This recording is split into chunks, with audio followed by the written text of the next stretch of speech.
عفان بھائی، یہ جو لوکیشن ہے یہ سب تقریبی ہے. تقریبی مطلب یہ کہ اندازہ. پہلے یہ مطاف کا حصہ نہیں تھی. پہلے یہ مطاف کے اندر شامل تھی.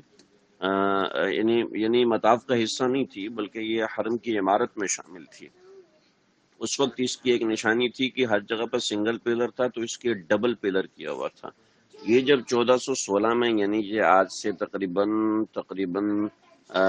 کچھ 25-26 سال پہلے جب دوبارہ حرم کی توسیع ہوئی ہے، تو ترکی توسیع کو انہوں نے نہیں چھوڑا، ترکی تعمیر کو نہیں چھیڑا، بقیہ ساری تعمیر انہوں نے توڑ کے حرم کی اس طرف سے توسیع کی ہے. تو اب دیکھیں گے ترکی توسیع یہاں سے شروع ہو رہی ہے. اس کے اوپر کی جو توسیعات تھیں وہ ساری ختم کر دی ہیں.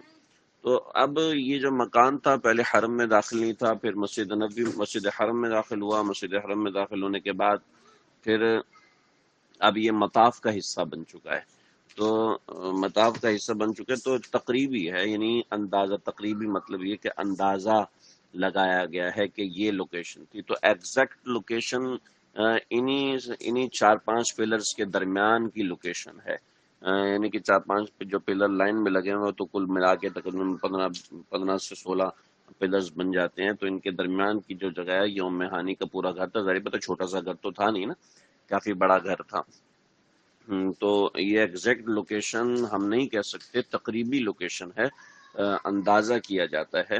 تو یہ وہی اس کا ایک اندازہ ہے کہ یہاں پر ام ہانی کا گھر تھا، جو کہ پہلے مکہ کا حصہ تھا، پھر مسجد حرم کا حصہ ہوا، حرام کا حصہ ہوا، پھر اس کے بعد آج مطاف کا حصہ بن چکا ہے. تو ایگزیکٹ نہیں. دوسری بات یہ کہ جو آپ نے فرمائی کہ نفل پڑھنا، تو ظاہری بات ہے وہاں نفل پڑھیں یا بیٹھ کے ان حالات کو سوچیں. آقا صلی اللہ علیہ وسلم یہاں تشریف فرما ہوئے تھے، اس وقت اللہ کی رحمت متوجہ تھی، جبریل علیہ السلام یہاں پر تشریف لائے تھے، اس جگہ کہیں قدم مبارک لگے ہوں گے آپ صلی اللہ علیہ وسلم کے.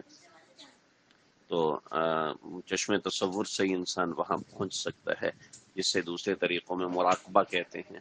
ان جگہوں کا تصور کریں، آپ صلی اللہ علیہ وسلم کے زمانے میں پہنچ جائیں، 1400 سال پیچھے چلے جائیں، جیسے ہمارے 1400 سال پیچھے چلے جائیں. تو اسی کا نام مراقبہ ہے. انسان وہاں بیٹھ کے نفل پڑھے، جو بھی کرے، لیکن اس کو یہ نہ کہیں کہ بھئی یہ کوئی شریعت کا حصہ ہے، کوئی اس کو مباح، اس کو ہم یہ کہیں کہ یہ مستحب عمل ہے، اور ایسا کچھ بھی نہیں. بس ویسی انسان جو دل میں اچھی چیز آئے وہ یہاں بیٹھ کے کرے.